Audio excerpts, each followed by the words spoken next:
That fresh morning. That fresh morning.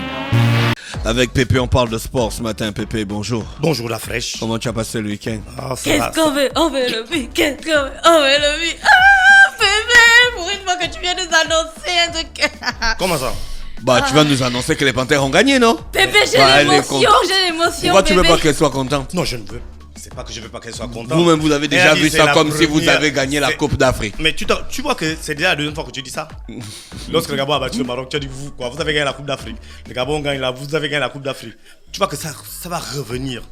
Ta phrase là va revenir constamment parce que les D'accord. victoires vont, je crois, suivre. Voilà. Mais avant de venir au football, on va parler quand même de judo. Non, on parle déjà du foot. Le Non, on va judo, il y a parler de encore judo. quoi? On va parler de judo et l'Open International de Dakar où le Gabon a envoyé 7 combattants. Voilà, les mêmes qui étaient au Cameroun, qui avaient remporté des médailles d'or, on se souvient. Je l'avais parlé ici de Sarah Mazou. Mazouz. Bon, Mazou.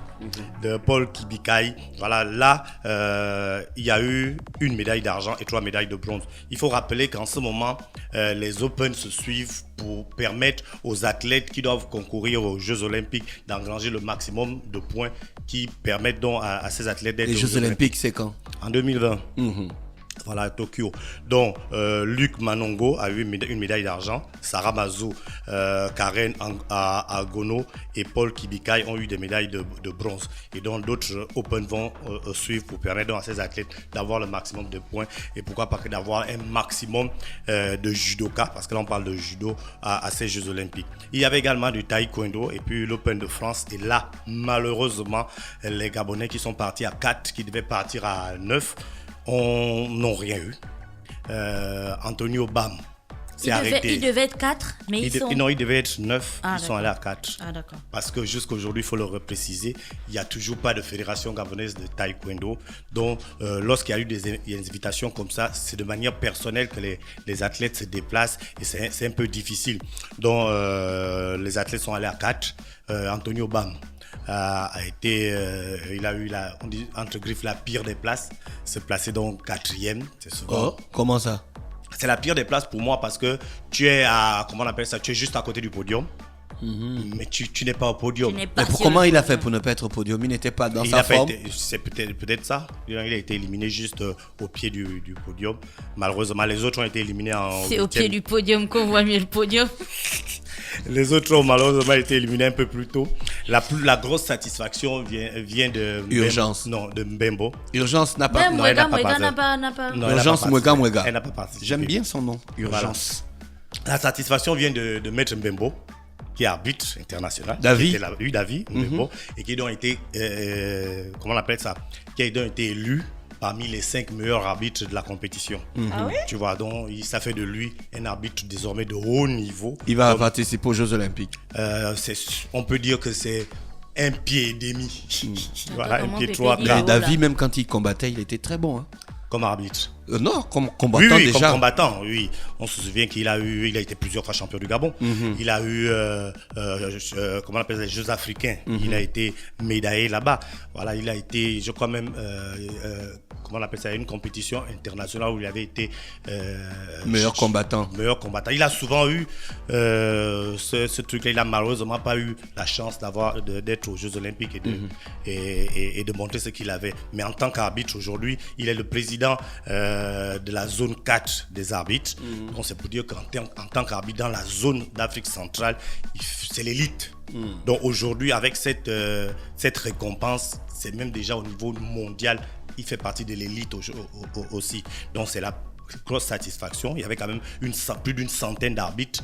Et si tu es dans les 5 premiers, on peut applaudir sainement. Voilà, là on va parler de football. Et donc malheureusement, on a battu Antonio Bam. Malheureusement, on a battu Antonio Bam. C'est pas bon pour nous. Hein. Ouais, c'est pas bon. Mais bon, il y a d'autres Open qui arrivent. Et on va se rattraper. Et l'objectif est de participer aux Jeux Olympiques. Parce qu'il faut repréciser que ces Open-là permettent aux athlètes d'engranger un maximum de points qui vous permettent de participer aux Jeux Olympiques. Donc, je disais qu'on va parler de football et donc de cette victoire des Panthères à Franceville. C'était hier. Ceux qui ont avec le Primero d'Agosto, c'est ça? Non. Les Palancas Negras. Ah, les Palancas Negras. Moslem ne fait pas mes choses. Les antilopes, c'est les antilopes. Donc on peut dire que la panthère, Primero Lacoste, c'est quoi? c'est un club. Ah, d'accord, ok. Comme 105, comme voilà. Donc les panthères, on peut dire que les panthères ont bouffé les Au Gabon, antilopes, quand les quelqu'un ne antilopes. connaît pas, on se moque de lui. Tu regardes comment Moslem se moque de moi, un enseignant. Tu te moques de ton élève. Parce que qu'il tu ne peux connaît pas. enseigner, parce qu'il ne connaît pas. C'est pour ça que dans les classes, tu vois, il y a des enfants qui, même si tu lui poses une question, il n'élève jamais le doigt. Et puis même si tu lui poses une question, il ne répond pas parce qu'il a honte. Il fait comme s'il va connaissait. se dire, là, toute la classe va rire. Parmi les gars qui rient là, il y a un qui ne connaît même rien. Peut-être même pas un. Il y a Qui ne va même pas réussir dans sa vie. Je te jure. Il va être échoué jusqu'à la fin de l'année. Ses parents vont changer de lycée ou d'établissement pour aller le mettre dans une classe et dans un autre lycée. Sera Ciao. 0. Pépé, donc vas-y, Pépé. Voilà, donc c'était la deuxième journée des éliminatoires de la Coupe d'Afrique des Nations qui va se dérouler au Cameroun. On était à Franceville. Franceville confirme le fait qu'on ne perde jamais à Franceville. Franceville, c'est 13 matchs. 13 matchs. 13 victoires. Non, pas 13 victoires. C'est pas toi-même qui a dit Tu as qu'on dit, ne on perd jamais à Si France. on ne perd pas, c'est qu'on gagne. Donc vous ne savez pas qu'il y a ce qu'on appelle un match nul. Ah, Tu le reviens match encore nul, avec c'est ça. quoi? C'est Pépé, on perdre ou avait c'est déjà gagner? fait la paix. Non, Tu Pépé a dit reviens qu'on encore peut avec gagner ça. la Coupe du Monde en faisant les matchs nuls. Mais on peut bien couper après. Voilà. 9 victoires. Réflexion. 9 et réflexion. 9 victoires à Franceville. 9 victoires et 7 matchs nuls. Donc, lorsque les Panthères jouent à Franceville, depuis qu'on a rénové ce stade-là, les Panthères ne perdent pas. Ouais, d'accord. Donc, pardon? C'est d'ailleurs le stade de la rénovation. Bon, Voilà, je c'est trouve. le stade. Ah, c'est comme ça qu'on appelle Le ça. stade de la rénovation. Donc depuis qu'on a rénové ça pour Ah, la, coupe Mosley. la Coupe d'Afrique des Nations 2012, le Gabon ne perd pas à Franceville. On peut donc dire que c'est notre stade porte-bonheur. Donc on va maintenant jouer tous les matchs là-bas. Non, parce que... Non, mais comme tu as même On tu doit as aller jouer à Ngong, tu es on doit aller venu jouer dire à la radio Port-Gentil. que tu sais Pourquoi il y a qu'ici, là, qu'à France les gens ils Vicom croient vite les choses. Hein.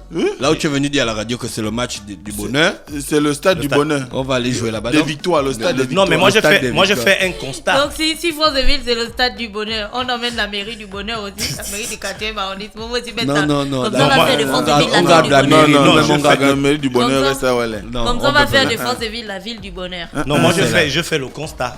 Je fais le constat qu'on a Oui, joué on est d'accord avec ça. 13 matchs à Franceville, Mais y a pas de qu'on a problème, gagné Pépé. 9 fois, qu'on a fait, comment on appelle ça? Sept. 4 matchs nuls, parce qu'il y a 13 Pépé, l'état de l'air de jeu était quand même. oui, déploré, hein. depuis le dernier match, ça fait à peu près 2 ans, contre le Botswana.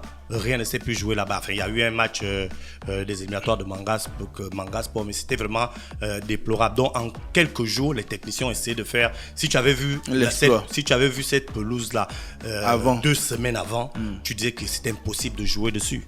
Donc, ils ont fait ce qu'ils ont pu et puis le match s'est joué. Là, on a quoi? On a 4 mois jusqu'en mars pour les prochains matchs internationaux. Je crois que ça soit Port-Gentil, que ça soit Libreville ou que ça soit Franceville, peut-être même Ngong, on a la possibilité de tout réajuster, de tout remettre à niveau pour que les matchs se jouent également en province. On peut imaginer la ferveur qu'il peut avoir un match international du Gabon qui se joue au Olentem, qui se joue à Port-Gentil, mais ça va être la ferveur. Et, Ouais. et tu imagines les stades, par exemple, le stade de Port-Gentil, où il n'y a pas on appelle ça d'aire d'athlétisme, dont les tribunes sont très proches de l'aire de jeu, ouais. et l'ambiance est donc beaucoup plus vivante. Donc tu imagines ces matchs-là à l'intérieur du pays. On pourra voir la grosse relation qu'il va y avoir entre le public gabonais de l'intérieur du pays, qui beaucoup n'ont jamais vu les internationaux gabonais, et qui donc qui pourraient avoir donc cette chance-là. On a conçu ce stade à l'intérieur. Je crois que c'est l'objectif. Merci, aussi, c'est PA. de créer ça. Merci Pierre et Donc, Méric. Donc hier on a vu un match, on va dire un Gabon à 2 visages, un Gabon qui était serein, qui contrôlait son match, et puis un Gabon qui a commencé à paniquer tout seul. Les Angolais... Ils ont commencé à paniquer. Pépé, est-ce qu'on peut dire que c'était la panique ou c'était juste des choix tactiques du sélectionneur? Parce que. Non, ça c'est un autre... Moi, je suivais les commentateurs qui disaient qu'ils ne comprenaient pas pourquoi il y avait eu des changements qui ont pratiquement déstabilisé le milieu de terrain et l'axe gauche. Oui, personne n'a compris, même moi j'ai pas compris, parce qu'on mène 2-0. Lorsqu'on voit, on ne voit pas une équipe angolaise nous faire beaucoup de pression, et puis tout d'un coup, le coach fait 2 changements en milieu de terrain, coup sur coup. Il y a eu un moment de flottement de plus de 10 minutes. Oui, parce qui qu'on aurait disait pu donner l'avantage. Ibrahim donc assumait correctement le milieu de terrain Voilà. avant ces changements-là. Donc il y a eu un moment de flottement qui a duré à peu près 10 minutes. Ouais. Malheureusement pour nous, les Angolais n'ont pas profité de cette période pour marquer. Mais lorsque moi je parle de panique, je ne parle pas de panique dans le sens tactique, mais je parle de panique dans le sens technique. Ça veut dire qu'on a donné aux Angolais 2 occasions nettes de but. Si les gars avaient marqué, ça devait être autre chose parce qu'on était à 0-0. On reviendrait de là-bas déjà. À Binangoy, il ne regarde pas derrière, il veut donner le ballon au gardien. Il donne à un adversaire. Heureusement, Ekole Manga a assumé réellement son rôle de ministre de la Défense, une fois encore. Et il a pu enrayer cette occasion. Ibrahim Don, également la même chose. Donc, on a été dans une phase où on était serein, assis dans un fauteuil, dans un confort. Et tout d'un coup, nous-mêmes, dans la panique, on a donné des occasions de but. On dit qu'on ne sait pas jouer en fait. On joue au hasard.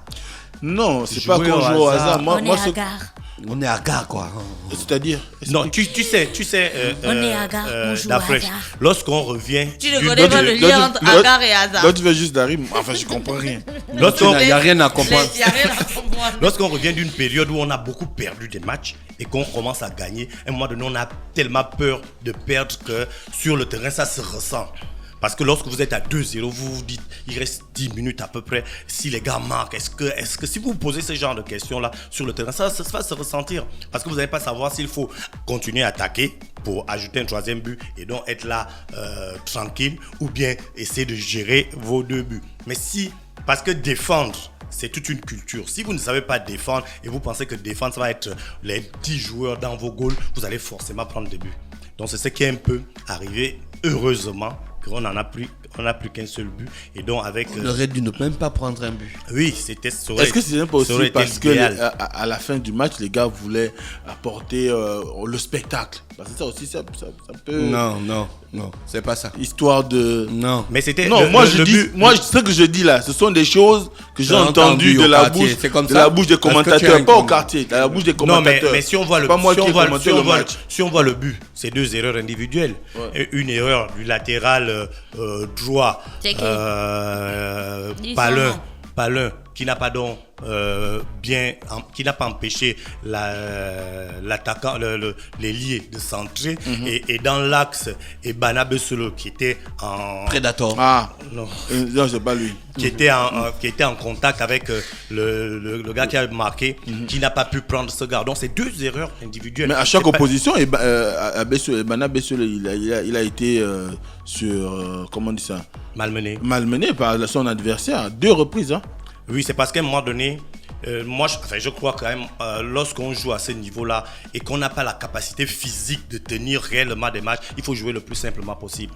Le Gabon, on a ce problème d'écart de niveau. Parce que si tu vois Pierre-Emerick qui joue en première division en Angleterre, tu vois Bouanga qui joue en première division en France, tu vois Lemina qui joue à Galatasaray, mais si directement après, tu vois des gars qui jouent à Dunkerque, qui en France en 3e division, tu vois que sur le plan même physique, vous ne pouvez pas avoir le même niveau. Malik Evuna, il joue. Malik Evuna joue au Portugal en 2e division. Et le choupap, il s'appelle comment? Levi Madinda. Il joue en Turquie en 2e division. Tu vois, donc il y a ces écarts. Même rien que sur... les gars ont fait pour descendre en 2e division? Les gars là jouent en première. Ben oui. Ou bien ils sont en fin de carrière? Bon, fin de carrière. Ou bien ils sont plus trop jeunes. Fin de carrière. À leur âge, il y a des gars qui jouent encore en première division. Pierre-Emerick a 30 ans, il joue en première division. Donc, moi, je ne crois pas que ce soit tant l'âge, c'est le niveau.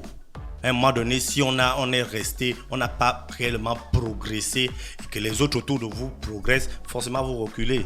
Mais moi je crois que le plus important dans ce type de relance, parce qu'ils veulent se relancer, pour quelqu'un comme Levi Madinda qui est reparti en 2e division, s'il joue réellement tous les jours, qu'il s'entraîne réellement tous les jours, il aura un bon niveau pour remonter.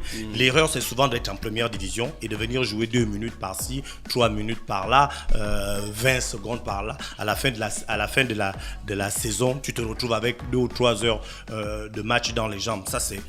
Là, tu n'es pas compétitif. Donc, je crois qu'il y a cet aspect-là qu'il faut vraiment mettre en compte. Donc, ceux qui vont en deuxième division, ce n'est pas tant un problème, mais en deuxième division, il faut réellement jouer. C'est plutôt les 3e, 4e divisions, pour moi, qui causent problème parce que sur le plan même du rythme, le coach a 3 jours, ils ont juste 3 ou 4 jours où ils passent ensemble.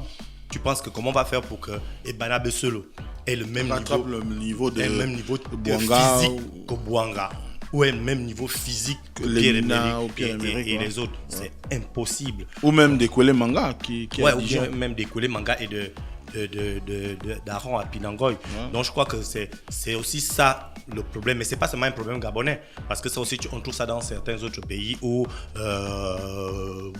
le choix du coach a fait en sorte qu'on va prendre un gars qui joue en 3e division et il se retrouve en train de jouer avec Sadio Mané qui est en première division. Donc ça c'est pas un problème gabonais, mais il faut pour ça que ces joueurs qui jouent en 2e ou en 3e division jouent réellement.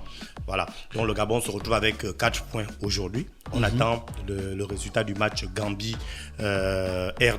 Comme toujours. Non, mais c'est comment on appelle ça? Pour faire un classement.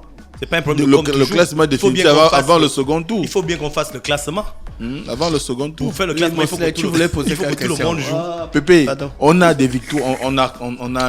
Aujourd'hui, on voit il y a une forte concentration aussi bien de la FEGAFOOT, du ministère, de tout ce qu'il y a comme organe chargé du sport pour la réussite. Ne parle pas de la LINAF, ils ont beaucoup les problèmes. Pour la réussite c'est exactement là où je voulais en venir. C'est la réussite de la campagne des Panthères, mais le championnat national est toujours en arrêt.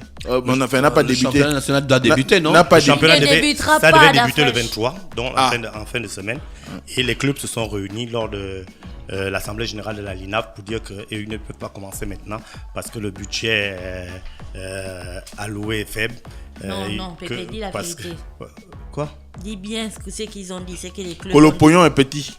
Mais c'est quoi? Parce que la LINAF s'est réunie et a voté un budget. Et toi, tu sais ça comment? Tu fais le sport. C'est écrit dans le journal. Et a voté un budget. Pépette. C'est toi, Pépette. Bon, le budget. Et a voté un budget, les clubs ne sont pas d'accord parce que je cite. C'est quoi le montant? Quel est le montant? 40 millions par club. Ils disent ici qu'on donne en D1, non. Pour toute en l'année? D1. 40 millions pour chaque club de D1, 25 millions pour ceux de D2. Mais tiens-toi bien, c'est écrit ici, la LINAFP, dans son projet de budget, se taille la part du lion avec 400 millions de francs CFA. Donc les clubs ont dit que comme ça là, nous on ne fait pas. Voilà. Je crois que la LINAF, c'est pas l'organe administratif. Oui. Mais ils ont un certain nombre de dépenses liées aux cocardes, le paiement des primes. Quoi? Les cocardes, c'est quoi encore? Dans le cocarde ou quoi? Enfin, je sais que c'est eux qui payent les arbitres. Voilà, ils payent les arbitres, ils s'occupent des déplacements, des arbitres et des officiels. Mais ici, ils ont justifié ça, non? Ils ont justifié les 400 millions. C'est un budget. Voilà. Une proposition de budget. Mais je crois qu'avec tout ce qui se passe aujourd'hui, sans compter les propositions, l'État peut dire qu'on n'a pas l'argent aussi pour donner ça et on vous donne à la baisse. Mais ce qu'il faut souligner et ressouligner, c'est qu'un club, c'est une entreprise. Une entreprise vit d'abord de ses ressources propres. Lorsqu'on parle de subvention, sauf nous on ne maîtrise pas le gros français, mais subvention c'est une aide. Donc tu as déjà quelque chose. C'est comme la bourse qu'on donne aux élèves. L'État vient t'aider, mais tu ne peux pas dire que si l'État ne me donne pas, je ne commence pas. Si l'État ne me donne pas, je ne fais pas. Peut-être qu'ils ont fait leur business plan sur oui, mais maintenant aujourd'hui, on peut dire que oui, 25-40 millions, ils peuvent faire, mais lorsqu'on voit le projet du football professionnel qui débute en 2011-2012, il y a eu combien de centaines de millions qui ont été donnés au club. Est-ce que quelqu'un peut dire qu'aujourd'hui, là, j'ai construit un immeuble où j'ai acheté même pas des rapports, les rapports annuels. Est-ce qu'on peut pouvoir dire ça? Moi, je crois qu'après, à un moment donné, il faut quand même avoir le recul nécessaire pour dire qu'on s'est trompé.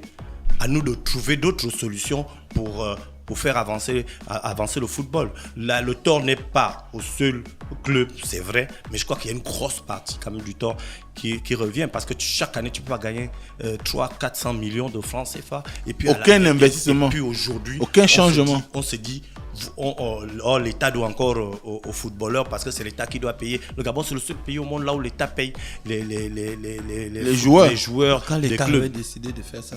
Non, l'État donne une subvention aux clubs qui doivent payer leurs joueurs. Mais le problème c'est que lorsque l'État a dit que je vous donne une subvention à hauteur de temps, dans la subvention, l'État a défini ce que vous allez faire avec cet argent.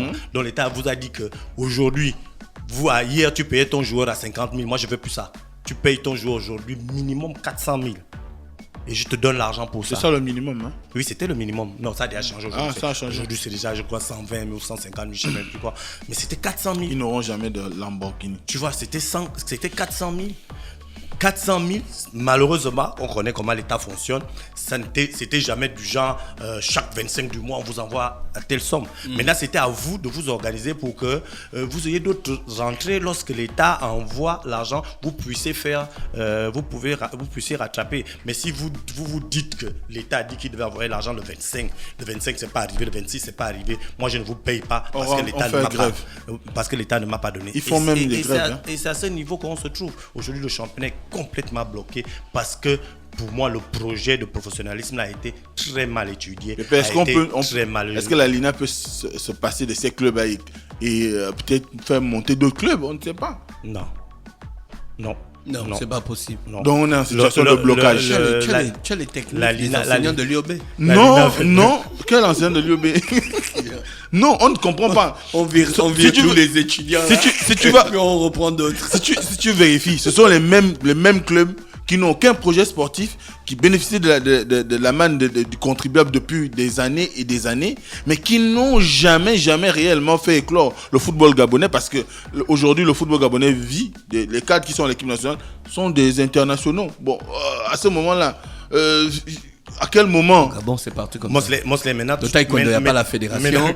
Antonio Bamali, il a les médailles. L'athlétisme, il n'y a pas la fédération. Il y a le marathon du Gabon, il y a le petit là qui a les médailles. Mais c'est quand même terrible. Le basket, c'est la même chose. Urgence Mouega, c'est la même chose. La fédération est revenue. C'est revenu. C'est très beau. Ah oui, c'est revenu. Ouais. Mais Mosley, le problème aussi avec la LINAF, c'est que la LINAF était chargée. Le handball aussi, il n'y a plus les fédérations. Ils ont réparé. Non, il n'y a pas le championnat. Il n'y a pas le championnat, mais il y a la fédération. D'accord. Donc, soit c'est l'un, soit c'est l'autre, soit c'est Paul, soit c'est Jacques. Donc, moi je suis par exemple la LINAF et vous êtes des clubs. Je vous donne un cahier de charge, je vous dis que pour que moi je vous donne les 100 000 là, il faut que, je sais pas moi, que tu aies une montre. Il faut que tu aies il faut que tu aies une casquette. Ok. À la fin de l'année, tu n'as pas de montre, mais je te donne quand même les 100 000. Tu n'as pas de casquette, mais je te donne quand même les 100 000. Moi, au début, c'est dans le cahier. Je suis mal bête. C'est comme ça au Gabon. Au Gabon, on paye les trucs qui n'existent pas. Au Gabon, on paye même avec un devis. C'est que je suis mal bête. Parce qu'il était spécifié que les clubs devaient avoir les petites catégories. Tous les clubs en première division devaient avoir les petites catégories. Hommes et femmes. Non, hommes. Pour faire en sorte qu'on parle un renouvellement de génération au fur et à mesure. On s'est rendu compte qu'il y a beaucoup de clubs qui n'avaient pas de petites catégories, mais qui avaient toujours cette subvention. Le cahier des charges exigeait que les clubs aient un stade d'entraînement, qu'on sache que c'est là où tu t'entraînes. C'est pas ton stade du genre propriétaire, mais que tu sois locataire. Au moins tu t'entraînes là. Voilà, mais il y en a qui n'en avaient pas. Il fallait avoir un siège. Il y a beaucoup de clubs qui n'avaient pas de siège, mais qui touchaient toujours cette subvention. Donc, du coup, il y a certaines personnes qui pensaient qu'il y avait une relation particulière entre la LINAF et puis les clubs qui faisaient en sorte que ça reste dans cet état. Et puis, on peut le croire parce qu'on n'a pas vu les choses avancer. Donc, c'est pourquoi on est dans ce statu quo. Parce que pour être président de la LINAF, ce sont les clubs qui te votent. Il faut faire des enquêtes profondes. On doit savoir pourquoi les choses n'avancent pas. Par exemple, le taekwondo, l'athlétisme, au handball, au cyclisme, parce que la tropicale va arriver encore cette année. Il n'y a pas de fédération. Voilà. Il faut qu'on comprenne. C'est des problèmes de quoi? D'argent. Mais tu as dit quelque chose qui est là, c'est que c'est pas quelque chose qui n'est pas propre à une discipline, à une activité particulière, et que c'est un problème général. Ça veut dire que c'est un problème du Gabon. C'est un problème du Gabon. Parce que comment on peut expliquer? Pour le problème de la LINAF, c'est même encore un peu plus, je veux dire, plus clair, parce que ce sont les clubs qui votent le président de la LINAF. Les clubs peuvent se réunir demain matin, décider d'enlever le président de la LINAF. Donc on peut changer ça. On peut encore changer ça. Donc ce sont les hommes qui on est comme si les clubs étaient un peu... Je te tiens par la barbichette. Je te tiens. Tu me Donc, tiens, tu me tiens par tu Balaba fais ce que je Bichette. te demande de faire. Si tu ne veux pas, demain, je fais l'AG. Association, les clubs, on se réunit, t'enlève. Donc, du coup, ils n'ont qu'un pouvoir. Dans d'autres pays, ou bien pour d'autres structures, si tu vois par exemple la fédération, dans la fédération, il y a les ligues qui votent, il y a les clubs qui votent, il y a les associations qui votent. Donc c'est difficile que ces trois entités-là pensent forcément la même chose. Mais les clubs, uniquement les clubs vont penser la même chose. Donc c'est plus facile. C'est plus difficile d'enlever quelqu'un lorsqu'il y a beaucoup de corporations différentes qui te votent que lorsqu'il y a une seule corporation. Et je crois que c'est un peu le problème de la LINAF. Ma dernière question. S'il te plaît, ouais. La dernière question. Bébé, l'équipe nationale, les Panthères du Gabon, quel est l'équipementier officiel, Puma ou Kappa? Kappa. D'accord. Tu as eu la Kappa réponse? depuis à partir des matchs amicaux, tous les matchs amicaux qu'on a eu, dont les 4 matchs qu'on a joués jusqu'aujourd'hui, c'est Kappa. Ça a été signé à la Fédération gabonaise de football. Ok. D'accord, Pépé. Merci, Pépé, qui était. Tu vois, tu nous rends triste quand tu viens faire le sport. Comment ça? Parce que ça a trop de problèmes. On est triste. Dès que tu pars, on va déjà pleurer. C'est triste. Mais on part quand même avec une belle victoire des Panthères. Ouais. Boupenza, Merci, c'était Pépé Bonga, qui était avec nous Omé, ce matin Enrico sur Bamé, les tous les gars. 104.5 Urban FM, la station urbaine dans le Da Fresh Morning. That fresh morning.